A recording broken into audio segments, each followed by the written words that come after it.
शरद पवारांचे महत्त्वाचे मुद्दे आपण पाहूयात। नीलम गोरेंचं वक्तव्य मूर्खपणाचं असं शरद पवार यांनी म्हटलेलं आहे। असं वक्तव्य करायचं होतं तर तिथे येण्याची काय गरज होती, असा सवाल पवारांनी केला। गोरेंना 4 टर्म कशी मिळाली हे सगळ्यांना माहिती आहे, असं शरद पवार यांनी म्हटलं।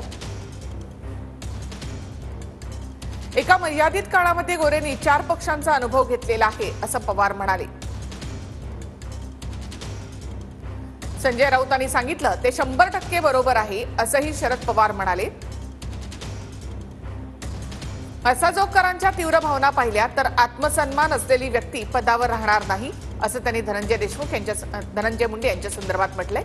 नैतिकता आणि त्यांचा संबंध आहे असं मला वाटत नाही, असंही पवारांनी म्हटलेलं आहे। मी कुणाला पुरस्कार द्यावा यासाठी मला कुणाच्या परवानगीची गरज वाटत नाही, असं पवारांनी संजय राऊतांना म्हटलंय। वळूयात पुढल्या बातम्यांकडे।